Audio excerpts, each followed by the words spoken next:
సైనికులు రక్తం కక్కుని చచ్చిపోయారంట. అసలు ఒకేసారి పెద్ద శబ్దం వచ్చిందంట. ఆ శబ్దం వచ్చినప్పుడు వాళ్ళకి ఒకేసారి తలలోని ఏదో తెలియని ఒక నొప్పి.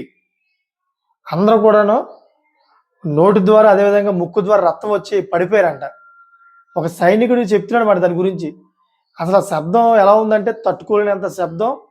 మాకనిపిస్తుంది అంటే ఏకదాడి యుద్ధంలో అనిపిస్తుంది తప్పించి ఇరు వర్గాల పోరులాగా అనిపించట్లేదు మాకు. ఒక దేశమే వచ్చి మమ్మల్ని అందరిని ఒకేసారి అంతం చేసినట్టుగా అనిపించింది మాకు. ఆ విధంగా అయితే అక్కడ యుద్ధ వాతావరణం ఉంది. మరి ఆళ్ళు ఏం వాడారో ఏమో మాకు అర్థం అవ్వట్లేదు. దాన్నయితే మేము వివరించలేము అని చెప్పేసి ఒక సైనికుడు ఆ యుద్ధంలో పాల్గొన్నటువంటి ఒక సైనికుడు వివరించారు.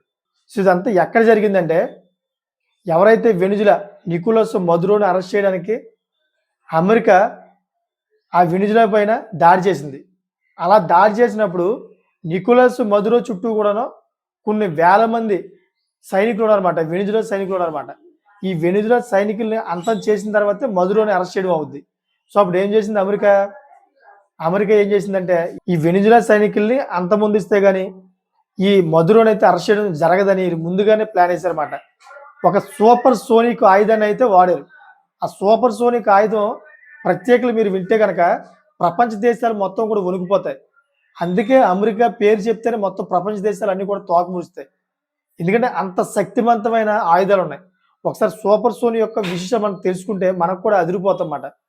మోడీ గారు కూడాను కొంచెం జంకడానికి ప్రధానమైన కారణం ఇదే. అమెరికా దగ్గర అత్యున్నత టెక్నాలజీ కలిగిన మంచి మంచి ఆయుధాలున్నాయన్నమాట. దాని గురించి మోడీ గారు కూడా కొంచెం వెనకడుగు వేయవలసిన పరిస్థితి ఏర్పడింది. సో, అసలు ఆయుధం ఏంటనేది ఒకసారి చూద్దాం. విపరీతమైన శబ్దం లేదా ఆస్ట్రాసోనిక్. ఆస్ట్రాసోనిక్ ద్వారా శత్రువులను అకస్మాత్తుగా ప్రభావితం చేయడానికి బాగా ఉపయోగపడుతుందండి ఆ యుద్ధం. అంతేకాకుండా ఇవి శబ్దం తరంగాలను శక్తిని ఇవి శబ్ద తరంగాల శక్తిని అదేవిధంగా లక్ష్యానికి ఫోకస్ చేసి దవడ నొప్పి, అదేవిధంగా తలనొప్పి, గుండె వేగం విపరీతంగా పెరిగిపోవడం, అదేవిధంగా టీఎస్యూ ఓరియంట్ వంటి ప్రభావాలు కలిగించవచ్చంట. దానివల్ల సైనికులందరూ కూడాను నిరాశకి గురయ్యి అక్కడికక్కడే కుప్పకూలిపోతారన్నమాట. అంతేకాకుండా దీనికి ఉన్న ప్రత్యేకత ఏంటనుకున్నారు? ఎక్కడైతే ఈ సైనికులు ఉంటారో ఎక్కువ మంది సైనికులు ఎక్కడైతే ఉంటారో అక్కడే ఈ శబ్దాన్ని కలిగించవచ్చన్నమాట. దీనికి ఒక ప్రత్యేకత ఉందన్నమాట. అటువంటి టెక్నాలజీతో కలిగి ఉందంట అది. ఎప్పుడైతే భయంకరమైన శబ్దం వస్తుందో అక్కడ ఉన్నటువంటి మొత్తం సైనికులందరూ కూడా వాళ్ళ ఆధీనంలోకి వెళ్ళిపోతారంట. ఆ శబ్దం తన ఆధీనంలోకి తీసుకుంటుందంట. ఆ సైనికులందరూ కూడా అసలు ఏం చేస్తున్నాం అనే దాన్ని కూడా మర్చిపోతారంట. మేము యుద్ధంలో ఉన్నామా అసలు ఏంటనే దాన్ని మర్చిపోయి విపరీతమైన తలకాయ నొప్పి, ముక్కులోంచి రక్తం, నోట్లోంచి రక్తం, చెవుల్లోంచి రక్తం, అదేవిధంగా కళ్ళు తిరగడం, వామిటింగ్స్ అనే సెన్సేషన్ ఫీలింగ్స్ వస్తాయంట. అసలు యుద్ధం అనే దాన్ని మర్చిపోతారంట వాళ్ళందరూ కూడా.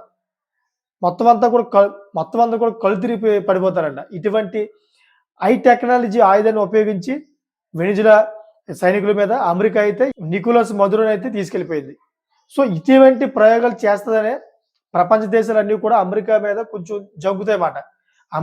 అమెరికాతో పెట్టుకుంటే గనక ఇటువంటి ప్రయోగాలు చేస్తదని. సో, మరి ఇటువంటి హై టెక్నాలజీ వెపన్స్ ఉపయోగించి దేశాలను లొంగదీసుకోవడం ఇది ట్రంప్ ప్రభుత్వంలో ఎక్కువ జరుగుతుందన్నమాట. అంతకుముందు అంత శాంతియుతంగా ఉండేది. ఎక్కువగా దాడులు గట్రా ఇటువంటివి ఉన్నాయి. కానీ ట్రంప్ వచ్చిన కాడి నుంచి కూడా దాడులు పెరిగిపోయాయి. వార్నింగ్‌లు పెరిగిపోయాయి. ఒక రకంగా చూసుకుంటే గనక మన మోడీ గారిని కూడా వదలట్లేదు. ప్రధాని నరేంద్ర మోడీ గారిని కూడా క్షమాపణ చెప్తే వదిలేస్తామని చెప్పేసి రీసెంట్‌గా 2, 3 రోజుల క్రితం ఒక వార్త సంచలనం కొట్టిందన్నమాట. అంతేకాకుండా 500% ఈ వ్యాట్ మీ మీద ఏసేస్తామని చెప్పేసి ఈ ట్రంప్ కూడా ఎప్పటి నుంచి ఎగురుతున్నాడు. మోడీ దానికైతే తలొగ్గకుండా అయితే మీరు 500% వేసుకోండి. మా దగ్గర మా ఆయుధం ఉంది. మేము చూపిస్తా అనే విధంగా అయితే మోడీ గారు కూడా కూర్చొని ఉన్నారు అలాగ. మరి ఈ 500% విధిస్తారా లేదా అనేది మరి రాబోయే రోజుల్లో తెలుస్తుంది. ఏది ఏమైనా గానీ అమెరికా దగ్గర హై పవర్ టెక్నాలజీతో కలిగిన ఆయుధాలున్నాయి. దీంట్లో అసలు డౌటే లేదు. సో, అందుకని చెప్పేసి దేశాలన్నిట్లో కూడా మాక్సిమం చిన్న చిన్న దేశాలన్నిట్లో కూడా తన ఆధీనంలో పెట్టుకుంటదన్నమాట. సో, చూద్దాం మరి రాబోయే రోజుల్లో ఇంకెలాగా ఏం జరుగుతాయన్నది. మీకేమనిపిస్తుందో కామెంట్ చేస్తారనుకుంటున్నాను. అదేవిధంగా నచ్చితే గనక మరికొంతమందికి షేర్ చేస్తారనుకుంటున్నాను. Thank you for watching friends.